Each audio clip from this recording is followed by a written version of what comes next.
कि कई लोग कहते हैं आप मैं आप पे कंपेटिटर खड़ा हो गया हूँ, फलां हो गया, ये उसके बारे में आपका क्या माइंडसेट है? लोगों को ये लगता है कि इसमें हम ना पैसे कमाते हैं, शायद इसी से पैसे कमाते हैं। आपको मैंने कहा था फ्री कोर्स करें, पेड करें। कई लोग खबीस होते हैं। वैसे पता क्यों? जो लोग नेगेटिविटी फैला रहे हैं जगह जगह, जो है वो फजूल पोस्ट, फजूल कमेंट, फजूल वीडियोस हमारे बारे में लगा रहे हैं, उनके बारे में अभी क्या राय? आपका जो है गुफरान हादी के बारे में, आपका जो है शागिर्द है, उसके बारे में आपकी क्या राय है? इसमें 4500 प्लस लोग रजिस्टर हुए और हमारे पास जगह नहीं थी 2000 वाली। अगर हम बात करें पेड कोर्सेज की, तो जैसे कि सारे आजकल आपको पता है पेड कोर्सेज करवा रहे हैं। क्या ख्याल है, कोई 10-20 हज़ार लोग नहीं आ जाएंगे? आ जाएंगे, बिल्कुल आ जाएंगे ना। उनको आपका क्या मशवरा है कि उनको ब्लॉगिंग कब स्टार्ट करनी चाहिए, लेकिन वो उन लोगों को, वो उन उस्तादों को, वो जो हुनर सिखाने वाले स्किल्ड बंदे, उनको ये कौम मंजन सेलर बोलती है। तो ये क्या अलमी है? कौन सा ऐसा स्टूडेंट है जो आपका फेवरेट स्टूडेंट? बहुत सारे लोग ये सोच रहे हैं कि गेस्ट पोस्टिंग खत्म होने वाली है, गेस्ट पोस्टिंग का स्कोप खत्म होने वाला है, ये जो है अब ट्रेंड खत्म हो रहा है, इसमें कंपटीशन पैदा हो चुका है और ये अब ऐसे अब कोर्स करवाए जा रहे हैं। एक्चुअल में आपकी टोटल वेबसाइट कितनी है, कितनी सारी ऐसी आपकी ब्लॉगिंग की साइट्स हैं? जी अस्सलाम वालेकुम। आज हमारे साथ हमारे उस्ताद मोहतरम सर शहजाद अहमद मिर्ज़ा, जो कि गेस्ट पोस्टिंग के गुरु हैं। मैंने जो है आज पहली मरतबा पॉडकास्ट का सिलसिला हमारे उस्ताद से स्टार्ट किया है। हम आज ऐसी बहुत सी बातें जानेंगे जो आज तक आपने कहीं नहीं सुनी होंगी कि उस्ताद ने ये है गेस्ट पोस्टिंग का या GPOB का सफ़र कैसे स्टार्ट किया। आज हम बात करेंगे कि किस तरीके से एक गेस्ट ब्लॉगर को अपनी वेबसाइट कब बनानी चाहिए, और गूगल अपडेट्स के बारे में जो है सर की क्या राय है, और इसके अलावा जो है सर पेड कोर्स क्यों करवाते हैं, और इसके अलावा सर के कौन कौन से गोल है। इसके अलावा हम और भी बहुत सारी ऐसी बातें जो आज तक आपने किसी भी इंटरव्यूज़ में नहीं सुनी होंगी। इसके अलावा सर के आगे क्या सीक्रेट्स हैं और किन किन प्रोजेक्ट्स पे सर काम कर रहे हैं, और सर का जो है अपने स्टूडेंट्स के बारे में क्या ओवरव्यू है, उनके बारे में क्या सोचते हैं, और इसके अलावा भी बहुत से इंटरेस्टिंग क्वेश्चन जो कि आज हम इस पॉडकास्ट में सर से डिस्कस करेंगे। तो सबसे पहले अस्सलाम वालेकुम सर। वालेकुम अस्सलाम। सर आपका टाइम देने का सबसे पहले तो बहुत शुक्रिया। हमने जो है पॉडकास्ट से पहले भी कम से कम 3 से 4 घंटे जो है बातें की हैं डिफरेंट टॉपिक्स पे, उसके लिए भी बहुत शुक्रिया। आज की जितनी भी महफिल और जितनी भी आज हमारी डिस्कशन रही है बहुत ही मुफीद रही है। मैंने आज आपसे बहुत कुछ सीखा, हमेशा की तरह जैसे यूट्यूब पे सीखा है। तो कैसे मिजाज है सर, आप ठीक ठाक हैं? बिल्कुल ठीक ठाक हैं, ज़बरदस्त हैं। अच्छा सर, आज कुछ ऐसे सवाल जो आपने पहले कभी नहीं बताए होंगे या लोगों ने आपके बारे में नहीं सुने होंगे, लोग जो है इंटरेस्टिंग है इस चीज़ को जानने के लिए कि आप ऑलरेडी जो है गेस्ट पोस्टिंग के गुरु हैं। मैं भी थोड़ा बहुत इन बच्चों को सिखाता हूँ।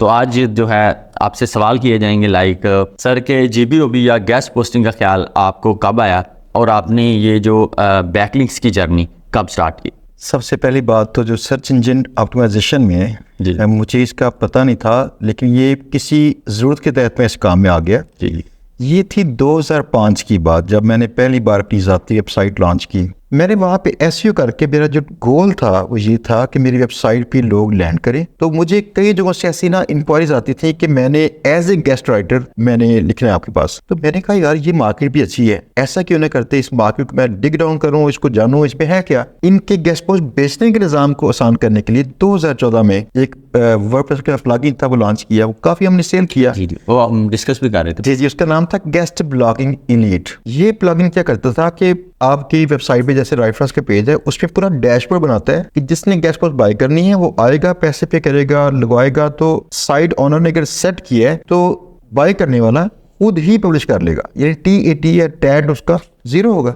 फिर इसमें काम करना शुरू कर दिया। इट्स मीन मतलब आपको 2005 से लेके 2014 और फिर 2021 तक, यानी कि इतनी देर आपको एटलीस्ट तकरीबन 20 से 21 साल आपको गेस्ट ब्लॉगिंग में हो गए। गेस्ट ब्लॉगिंग में नहीं, गेस्ट ब्लॉगिंग तो देखी 2012-13 के बाद आई ना। इससे पहले सर्च इंजन ऑप्टिमाइजेशन, तो मेरी नीड्स पैदा हुई थी सर्च इंजन ऑप्टिमाइजेशन की वजह से। जी अच्छा सर, एक और चीज़ जो है वो यहाँ पे ऑडियंस भी जानना चाहेगी कि 2021 में ही जो है GPOB को क्यों प्रमोट किया गया। अगर ये सब कुछ बहुत ही आप पहले जानते थे तो 2017 में जब मैं यूनिवर्सिटी पढ़ रहा था तो तब अगर वो आप कर देते तो मेरा यूनिवर्सिटी का जर्नी भी बहुत अच्छा हो जाता। तो ये 2021 में आके ये गेम जो है GPOB की, ये क्या सीन? हाँ जी, सच बात यह है कि मैं ना यहाँ पे कुछ करना नहीं चाह रहा था। मैं काफ़ी नाला था यहाँ के लोगों से जी। नाला इसलिए था कि यहाँ पे ना हम सिखाना चाहते हैं, लोग सीखने वाले नहीं हैं, लोग कमाने वाले हैं, ये सीखने वाले नहीं हैं। अब कभी वो मुझसे तो पूछे मैं क्या करके रहा हूँ, मैं कमाने वाला नहीं हूँ, मैं सीखने वाला हूँ। अब जो बंदा खुद सीखने वाला ज़हन वाला होगा, उससे वो कमाने वाले ज़हन वाले कैसे पसंद आएंगे। लिहाजा मैंने यहाँ पे करना नहीं था। असल में एक वीडियो थी मेरी उर्दू पॉइंट पे हिट हुई थी। जी जी, वो मेरे पास ना फरशबाज वराइज बैठे थे। बिल्कुल वही वीडियो देख के आज मैं आपके सामने बैठा हूँ। बिल्कुल हुआ ये था जी, जी। कि फ़र्क लेना, एक हमारे अजीज़ हैं तो कोरोना वायरस पे 2019 में एक वीडियो रिकॉर्ड करनी थी उनकी इसलिए करनी थी कि उनको काम नहीं मिल रहा था, कारपेंटर थे। इस वीडियो में ये था जरा उनको काम शुरू मिल जाए, खुददार आदमी है, जरा काम चल जाए। ये फ़र्क साहब की बड़ी नेकी थी। जी मेरे पास बैठे थे उनकी, वो कैमरामैन रिकॉर्डिंग क्लिप कर रहे हैं सारे भी रोल वगैरह सारे, तो मुझे कहते हैं यार तुम भी रिकॉर्डिंग कराओ ना। मैंने कहा यार मुझे ना फिर जो कॉल्स आएंगी मैं तो अपनों की कॉलें अटेंड नहीं कर सकता, लेकिन कहते रिकॉर्डिंग करवा लो, फिर देखो इसको मैनेज कर लेना किस तरह से, मुझे अच्छा कंटेंट मिलेगा, तुम वाकई कुछ करने वाले बंदे हो। मैंने खैर रिकॉर्डिंग करवाई, उससे कहा कि आप इनको रोक दें ज़रा, अभी पब्लिश ना करवाएं। पब्लिश हुई थी 3 माह के बाद, गलती से उनकी डिटेल्स पब्लिश हो गई थी। अब ये कोरोना वायरस का हम वेट कर रहे थे कि लॉकडाउन खत्म होगा, तो मेरा प्लान ये था मैं महीने में ना सिर्फ 3 दिन तक की वर्कशॉप किया करूँ। इन 3 दिन में कोई ना कोई एक स्किल सिखा दूंगा, पूरा स्किल, और ये फ्री कॉस्ट होगा। इसमें हम अपना ज़ाती सामान चाह रहे थे, कुर्सियाँ, मेज़, हर चीज़ जो उसमें सिखाने के लिए चाहिए, ताकि मैं बाय कर लूँ, मुझे इसका पे खर्चा ना करना पड़े, साउंड सिस्टम भी, लाइट्स भी, हर चीज़ भी, तो मैं फ्री में कर सकूँ। यानी फ्री में जब करना होता है आपके रिसोर्सेज खर्च होते हैं, तो मैं कोशिश कर रहा था वन टाइम रिसोर्सेज खर्च हो, मैं ऐसा कर लूँ। सच बताऊँ? जी जी सर, सच बोलिए। बहुत सारी ऑडियंस हमारे साथ जाना चाहती है। सच ये है कि जब अल्लाह चाहता है ना किसी चीज़ को हिट करना, बिल्कुल। तो उसकी मंश है, हमारी बस की बात नहीं होती, उसके ट्रेंड की बात भी नहीं होती। जी बिल्कुल। उस वक्त मैंने सारे जो स्किल्स से मैंने इनका एनालिसिस किया कि कौन सा जल्दी ये लोग सीख लेंगे और पैसे कमाना शुरू कर देंगे। तो मुझे ये नज़र आया कि 3-4 वीडियोस करके ये कुछ सीख लेंगे। तो मैंने चंद एक ऐसी चीज़ों पे ना, ट्रिक्स एंड टिप्स पे मैंने कुछ वीडियोस करना शुरू कर दी। उनमें से ये वाली चीज़ हिट होगी। जी जी तो फिर इसका प्रॉपरली दोबारा कोर्स बनाया इसका, जिसमें मुझको सोच समझ के बनाया गया था। फिर तीसरी बार रिकॉर्ड हुआ, चौथी बार इसका रिकॉर्डिंग होने लगी है।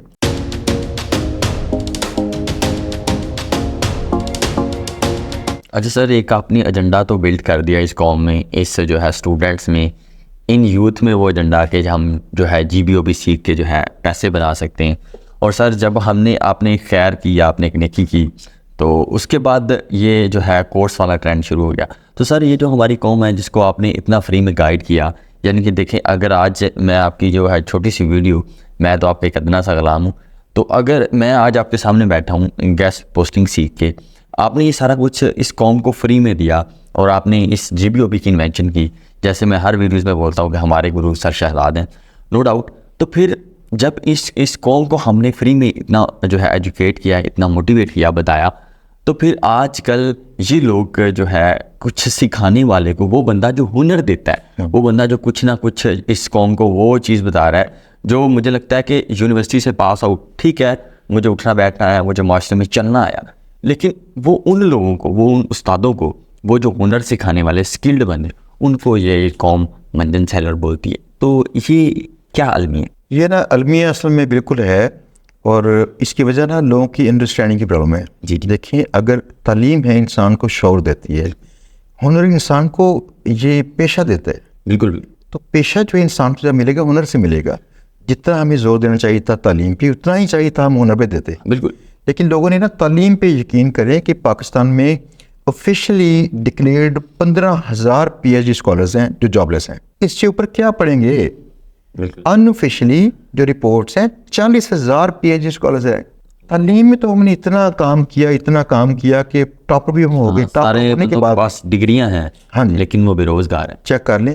आप एक और चीज़ का भी एनालिसिस करें, आप कभी ना इसको चेक करवा लें कि हमेशा नहीं, लेकिन अक्सर औक़ात ऐसा होगा कि जो लोग क्लास के टॉपर्स होंगे ना, ये क्लास के लूजर से आइंदा कम कमाते होंगे। बिल्कुल ऐसा होता है। ऐसे मैं यूनिवर्सिटी का एक, आप समझ लें, भगोड़ा स्टूडेंट हूँ, मैं जो है बैक बेंचर हूँ, बिल्कुल भी मेरी GPA भी 2.67 होगी, मेरे सारे क्लास फेलो भी देख रहे होंगे। जो है FSC में भी मैं आपके सामने मिसाल जिंदा बैठी है, ये ऑडियंस भी मेरे जैसी है, ये कौन सा कोई लैंडलॉर्ड है। लेकिन ये है कि मैं भी वही, मेरी भी सप्ली आई है फर्स्ट ईयर से, और मेरे 641 मार्क्स हैं FSC में, मैं भी उसी से पढ़ा हूँ।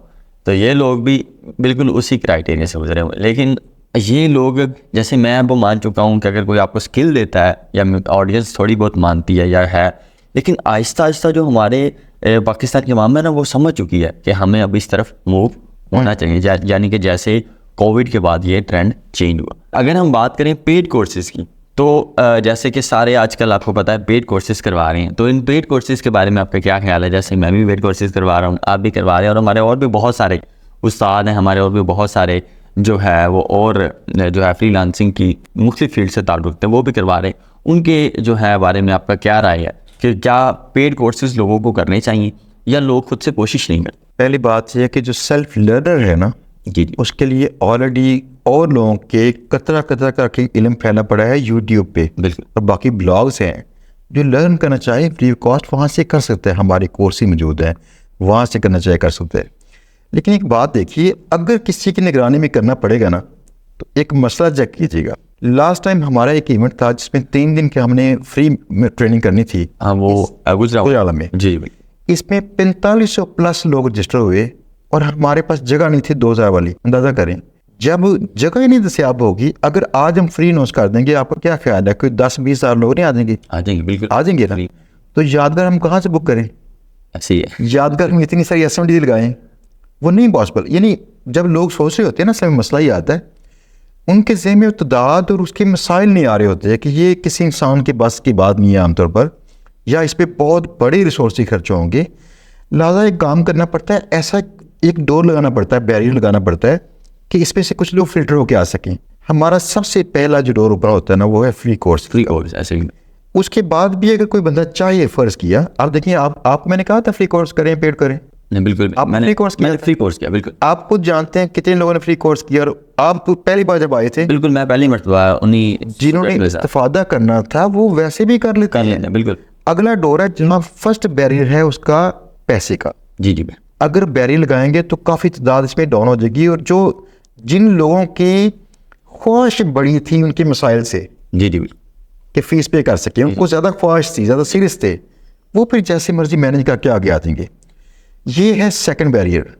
और थर्ड बैरियर आता है जहाँ पे जाके हमारी क्लासों में आके, जब लोग क्लासों में काम करने के दौरान में अपना कोई टैलेंट शो करवाते हैं, अपना नाम लिए बगैर, अपनी शो मारे बगैर, हमें वैसे नजर आता है ये बंदा काम का है। बिल्कुल, पहले हफ्ते ही पता चल जाता है कौन सा कैपेबल है। अब देखिए, अगर हमने रोजाना अपने पास कुछ लोगों को खास वक्त देना होगा तो कितने लोग कर लेंगे? लोगों को ये लगता है कि इसमें हम ना पैसे कमाते हैं, और शायद इसी से पैसे कमाते हैं। अच्छा सर, एक और चीज़, जैसे बहुत सारे हमारे यूट्यूब पे स्टूडेंट्स हैं, आपके भी माशाल्लाह बेशुमार स्टूडेंट हैं, उधर से कुछ मेरे भी स्टूडेंट्स हैं, बहुत सारे ना ऐसे लोग हैं जो माशाल्लाह अच्छी अर्निंग कर रहे हैं और वो गेस्ट ब्लॉगिंग से अच्छा खासा पैसा जनरेट कर रहे हैं। उनको आपका क्या मशवरा है कि उनको ब्लॉगिंग कब स्टार्ट करनी चाहिए, उनको अपनी पर्सनल वेबसाइट कब स्टार्ट करनी चाहिए और कैसे करनी चाहिए?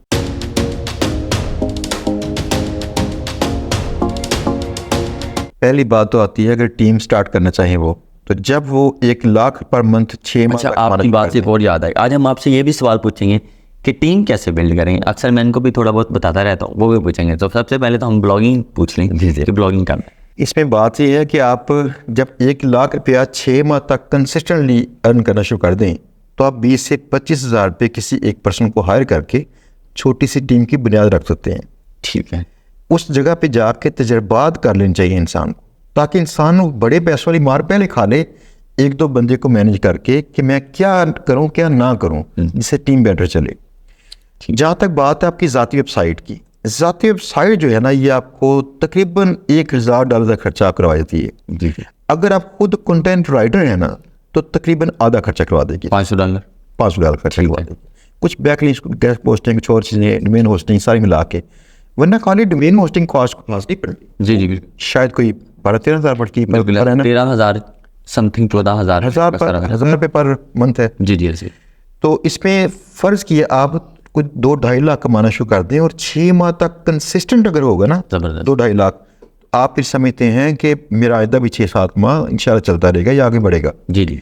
तो फिर आप इसमें वेबसाइट में पैसे इन्वेस्ट करना शुरू कर दें। वेबसाइट में जो पैसे इन्वेस्ट करने हैं वो भी किस्तों में करने पड़ते हैं, या कुछ नहीं करने पड़ते। कुछ नहीं, आहिस्ता थोड़ा डोमेन लिया, होस्टिंग ली, थोड़ी साइट सेटअप किया, तो आपका माह गुजर गया। कीवर्ड्स का प्लान किया, कंटेंट राइट करने या करवाने शुरू किए, तो ये नहीं, टोटल ये 6 माह का प्लान होता है जिसमें आपके कोई ये 3 लाख रुपए के पास या $1000 खर्च होता है।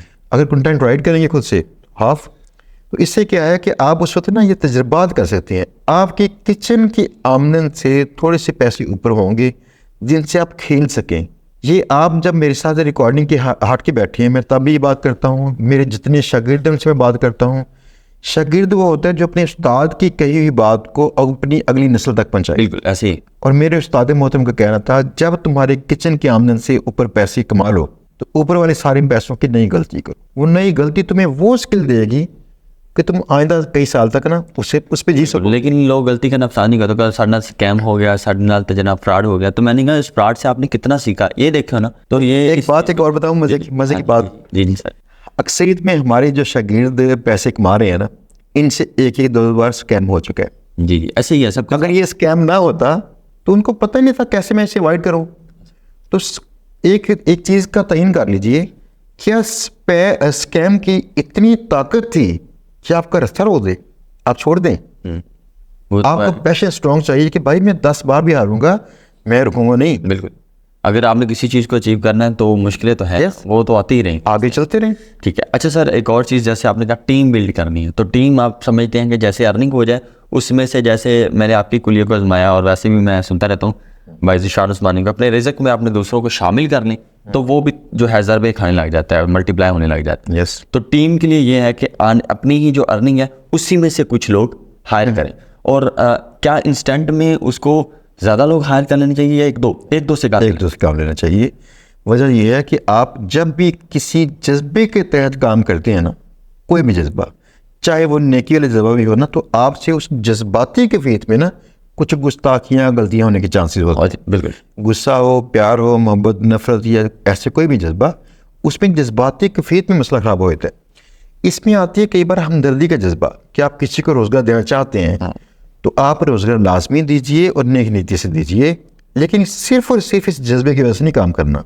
वजह यह है आपने ये भी तो लर्न करना है कि मैंने इससे नई टीम मेंबर को मैनेज कैसे करना है। जी। अच्छा, एक और चीज़ जो हमारे साथ भी हुआ है, बहुत सारे और दोस्तों के साथ भी हुआ है, आई डोंट नो आपके साथ हुआ ही नहीं, आप तो साथ हैं, ज़्यादा बेहतर तरीके से मुझे और मेरी ऑडियंस को और अपने स्टूडेंट्स को दोबारा बता सकते हैं कि जब लोग किसी से कुछ सीख जाते हैं, ये फैसलाबाद के लिए खासकर ज़्यादा है क्योंकि वहाँ पे मेरे बहुत सारे स्टूडेंट आते हैं, तो ये रेशियो पाई जाती है। जब हम किसी से कुछ सीख लेते हैं या एज ए इंटर्नशिप कर लेते हैं, टीम बना लेती, लोग उनको डिच कर जाते हैं, लोग उनको छोड़ जाते हैं, यानी कि उन्होंने कहा ये तो मैं सीख लिया, ये तो काम ही कोई नहीं, तो वो कहते हैं बस अब वो मसला नहीं है, मैं इसको छोड़ देता हूँ। तो उसके लिए क्या प्लानिंग की जाए? क्या उन्होंने उनको स्टाफ पेपर क्या मिलता है? पहली बात तो ये है कि जो निकाह आप हक मेर बड़ा रखवा के बचाना चाह रहे होंगे ना, अगर ये नहीं बचा तो तब भी नहीं बचना। बिल्कुल। ये बचता है आपके दो तरफा तल्लुकात मोहब्बत की वजह से। ये जॉब्स के अंदर भी ऐसा होता है, एम्प्लॉयर की जो मोहब्बत तल्लुक उनसे बर्ताव, ये बहुत मैटर करता है कि आप उनसे बातचीत कैसे करते हैं। दूसरी तरफ ये है आपकी पॉलिसीज़, आप इनसे लेन देन, तरक्की और काम की पॉलिसी कैसे बनाते हैं। कभी एक बात देखिए, पाकिस्तान में ना सच बात तो ये है कि लालच की इंतहा है बहुत ज़्यादा। ये बात जब सच हम करना चाहते हैं, मेरे साथ चंद दिन पहले पॉडकास्ट पे एक दोस्त थे तो वो बात नहीं करना चाह रहे थे, मैंने कहा मैं करता हूँ बात, लेकिन सच है। जी पाकिस्तान में काफ़ी है इस लालच वाली कैफियत में ना, कंडीशन में आपको ऐसा तो होगा कि कई चीट करने वाले लोग मिलेंगे, ऐसा होगा। लेकिन ये देखिए, अगर हम ये समझते हैं कि यहाँ पे किसी के हाथ में अपना जो गल्ला होता है ना दुकान का, वो नहीं पकड़ाना, तो फिर ये KFC मैकडॉनल्ड ने तो कभी आए भी नहीं यहाँ पे, उनके मालिकान वो पकड़ा चुके हैं, तो क्यों ये टीमें इनकी चलती रहती हैं? पहली बात, इनकी टीमों के अफराद जाके अपने रेस्टोरेंट शुरू नहीं करते। दूसरी बात, ये इनको चीट जब करते हैं तो चीटिंग कम से कम होती है और प्रॉफिट ज़्यादा होता है, इसलिए इनकी कंपनी चलती रहती है। तो ऐसा क्या था, वो ऐसी चीज़ें हैं SOPs, ठीक है, वो एक प्रॉपर प्रोसेस है। फलां चीज़ करनी है तो ऐसे करनी है, फलां चीज़ करनी तो ऐसे करनी है। जिसने रूल से आर्टिकल किया वो बंदे को हम सजा देंगे या उसकी तनख्वाह काटेंगे या उसका बोनस काटेंगे, कुछ भी। जी। लेकिन यहाँ सारी चीज़ें थोड़ी डिफरेंट है। वो कहता है उसे तरीका आ गया है, उसे क्लाइंट हंटिंग आ गया है, उसे पूरा एक सिस्टम समझ आ गया है, पूरा एल्गोरिदम समझ आ गया कि ये पूरा सिस्टम कैसे रन हो रहा है, किस तरह ये वर्क हो रहा है, किस तरीके से अर्निंग हो रही है, वो इस चीज़ को समझता है। उसके बाद उसे डिच कर जाता है। शायद ऐसा ही हो सकता है, जैसे मैं उस्मान भाई के साथ मिला तो उन्होंने कहा जो आपके साथ जुड़े लोग हैं ना, फिर आप उनके साथ वो बराबरी नहीं कर रहे, या उनके जो अपने लिए सोच रहे हैं वो आप उनके लिए नहीं सोच रहे। भाई बात यह है कि इसमें ना सबसे पहली चीज़ ये आती है ऐसी टीम बनाने के लिए, अगर ये काम इतना आसान था जीबीबी का, जिसको हमने सिर्फ 10-11 लेक्चर किए हुए हैं, जी जी, अगर ये इतना आसान था तो आपकी टीम के मेंबर्स इसको सीख के खुद से अपना काम कर सकते हैं। आप उनको कब तक बांध के रखोगे? ऐसा नहीं पॉसिबल। टीम का आगाज जब करना हो ना इसका, तो बेहतरीन तरीका यह है कि आप उन लोगों को टीम में मत रखो जो लोग जीबीबी वाला काम कर रहे हैं। असल में वो लोग फ्रीलांसिंग के लिए ही तो तैयार हो रहे थे, जबकि आपने उनको टीम में इस्तेमाल करने लगे हैं। टीम का असूल क्या होता है कि टीम में पूरे काम के प्रोसेस के छोटे छोटे हिस्से किए जाते हैं और हर हिस्से पे एक बंदा खड़ा किया जाता है कि ये काम तो नहीं करना है। फॉर एग्जांपल, ये हमारा लास्ट वेबिनार था और एक हम इवेंट भी करने लगे इंशाल्लाह बहुत जल्द, विद इन 30 डेज। इस पे आपको लाजिम बताऊंगा कि आप ना जो बच्चे भी पैसे कमा रहे हैं इनको बुला लें। जी जरूर। ये फ्री ऑफ कॉस्ट होगा ट्रेनिंग इनकी कि टीम बिल्ड कैसे करनी है, उसके प्रोसेस कैसे तय करें। ये तो ज़बरदस्त हो गया। अच्छा, इसके अलावा अभी रिसेंटली जो है मार्च में गूगल अपडेट्स आई है, तो गूगल अपडेट से आप लोगों को क्या नुकसान हुआ सर? आपकी साइट्स को क्या नुकसान हुआ? और अगर गूगल अपडेट्स आ जाएं तो उसके बाद साइट्स को कैसे टैकल किया जाए और गूगल अपडेट्स को डिफ़ाइन कैसे किया जाए? या ये जब चीज़ें एंड हो जाती हैं, गूगल अपडेट्स एंड हो जाती है, उसके बाद ही हम देखते हैं कि अब इसका सॉल्यूशंस क्या है? और अभी जो रिसेंटली जो गूगल अपडेट्स आई है उसमें बहुत सारी वेबसाइट का सत्यानाश हो गया, बहुत सारी वेबसाइट डीरैंक होगी, तो उनके बारे में आपकी क्या राय है?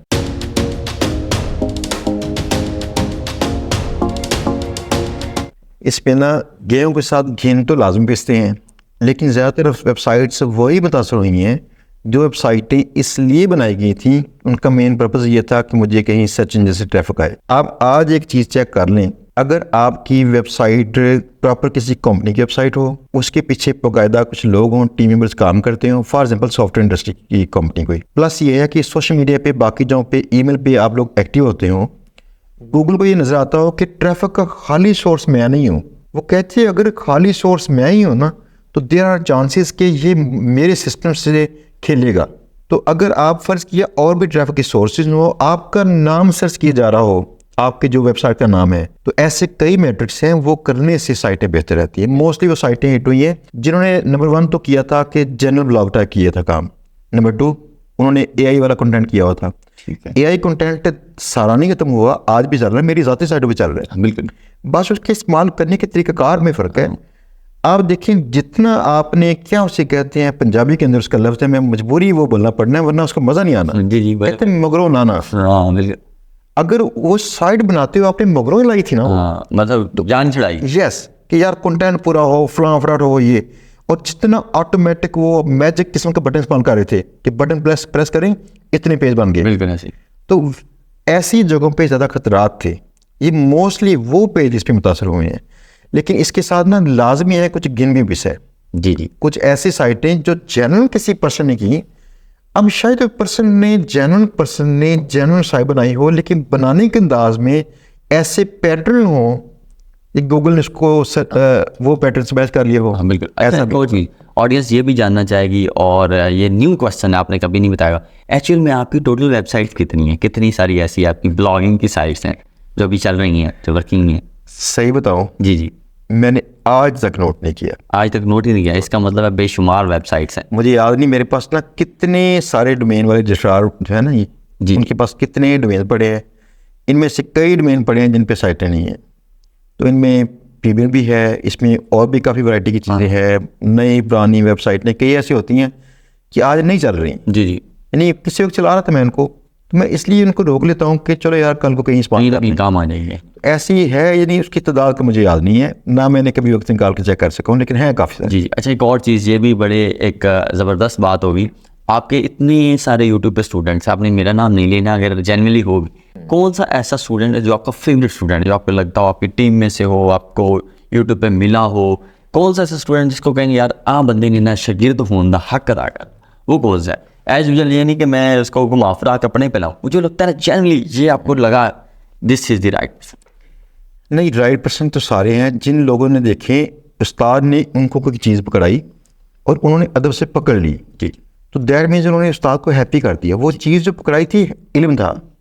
ये सारे वो लोग जिन्होंने इस इल्म को हासिल किया और उसको बाकायदा इस्तेमाल करके कुछ काम कर लिया, इन सब ने हैप्पी किया है। जी, लेकिन इस पे ना मिसाल हमें ज़्यादातर वो वाली पसंद आती है जो आपकी स्टोरी से मैच करती है, जिसका आपसे ना जज्बाती की तलब बनते। वो तलब भी ऐसा था, हमारा एक बच्चा है वसीम अकरम। वसीम अकरम की स्टोरी थोड़ी चेंज थी। बच्चे का मेरे से इंटरेक्शन नहीं था शुरू में जी। मेरे साथ पता हुआ क्या था, पैसे पास नहीं थे, टाइम पास नहीं था। मैं बाहर कमाना है तो घर में काम चलना है, और कंप्यूटर पास नहीं है, कंप्यूटर आता भी नहीं है। कौन सी मुश्किल क्या है जो मेरे पास नहीं थी। ये एक अरसे के बाद जाके ऐसा हुआ है कि ये बच्चा वो मिला जिस बच्चे के साथ ये मसले थे। जो बंदा ठान लेता ना मैंने इन मसलों से लड़ना है, फिर कोई ना कोई हल निकाल लेता है। इस बच्चे की ना समोसे वाली रेडी पे ड्यूटी थी 17 घंटे। वो इसका इंटरव्यू भी आया। हाँ जी, वसीम अकरम समोसे लगाने वाला। यस। ये बच्चा पता क्या, वसीम जबरदस्त। ये बच्चे को पता क्या हुआ, ये जब आके मेरे पास बैठा पहली बार, तो जब इसकी ने स्टोरी रिकॉर्डिंग से पहले कुछ कर रहे थे, हम बातचीत होती है, बिल्कुल। मैंने जो मासूम और मज़ेदार खुशी इसके चेहरे पे देखी है, मैंने किसी के चेहरे पे नहीं देखी। मैंने अपने ना लड़के से कहा कि ये फ़ोन मेरा पकड़ लो, चोरी चोरी इसकी रिकॉर्डिंग करो चोरी चोरी। मैं असल में उसकी जेन्युइन ये वाली उसके एक्सप्रेशन, वो फेस, वो जो है वो जो इस टाइम जो है उसके चल रहा था माइंड में, फेस पे और उस एक्सप्रेशन से जो जाहिर हो रहा था, लेकिन वो बड़े जेन्युइन जज्बे होते हैं जो तब आपको लग रहे होते हैं। और यस, जब रिकॉर्डिंग बंदा अलर्ट होता है ना, थोड़ा कॉन्शियस होता है, थोड़ा सा एक्टिंग टाइप फिर उससे हेजिटेट करता है, वो चेहरे की तासर नहीं आती। तो वो थोड़ा सा अलर्ट हो गया था जब उसने रिकॉर्ड किया। मैंने कहा चलो करते जाओ रिकॉर्ड फिलहाल। तो लेकिन बच्चे के चेहरे पे जो खुशी थी, क्या बात है, पता क्यों? बच्चे ने देखे, पहली बात, जो लोग गरीब होते हैं ना, शायद इनमें से कई लोग दिल के गरीब नहीं होते। एग्जैक्टली। जो लोग अमीर होते हैं ना, ये दिल के इनमें से कई लोग खबीस होते हैं। पता क्यों? ये बच्चे ने इतनी गुर्बत, 15,000 पे सैलरी पे 17 घंटे जॉब, कंप्यूटर पास नहीं है, पता नहीं कैसे उसने हमारी फीस पे की। मुझसे मिलने भी नहीं आया पहली बार वो, वरना मिलते हैं, मैं कईयों को मना करता हूँ। कोर्स पे कर लिया, 3-4 माह उसे लाके उसे पता चला मेरा कंप्यूटर नहीं मुझे आता, मैं इसलिए फेल हूँ। उसने कंप्यूटर सीखा और 7 माह के बाद जाके उसने 7,500 रुपये कमाया, पहली इनकम, और 7,500 रुपये की उसने न्याज दे दी अल्लाह की राह में। वरना जिसकी पहली आमदन होती है ना, उसे लगता है कि मैं पहली आमदन माँ के हाथ में जाकर रखी। माँ गुड है, लेकिन अल्लाह की बात है, बिल्कुल बेशक। तो अल्लाह के राह पे खर्च करना, अल्लाह ने उसके काम में बरकत डाल दी। वो बच्चा मेरे पास आया, कहता सर मैं बहुत हैप्पी हूँ, मेरे वालिद साहब के पास अब ATM कार्ड है। वो रिक्शा चलाते थे कहीं गाँव में, डीजल वाला जो होता है छोड़ दिया है, तो मैं अब कर रहा हूँ काम। जब मुझे लास्ट कहीं मिला था, जब मैं उसे पूछा था कि कितने पैसे कमा रहे हो, तब वो 40,000 के पास था। तो उसका ख्याल था कि मैं इसको ना आइंदा 2-3 माह तक, यानी कि 1.5-2 लाख क्रॉस कर दूंगा। काम की रफ्तार बढ़ रही थी। वसीम वेरी गुड यार, अल्लाह पाक हमें और इस तरह के बहुत सारे वसीम दे। ज़बरदस्त यार, मुझे भी सुन के बड़ा अच्छा लगा। बहुत सारे ऐसे स्टूडेंट हैं जो माशाल्लाह बहुत ज़्यादा अर्निंग कर रहे हैं। अच्छा सर, इसके अलावा बहुत सारे लोग ये सोच रहे हैं कि गैस पोस्टिंग ख़त्म होने वाली है, गैस पोस्टिंग का स्कोप ख़त्म होने वाला है, ये जो है अब ट्रेंड ख़त्म हो रहा है, जो है इसमें अब इतनी वर्थ नहीं रही, कंपटीशन बहुत ज़्यादा हो गया है और अब तो इसमें पैसे नहीं आ रहे, जगह जगह लोग आ गए हैं। इसके बारे में आपकी क्या राय?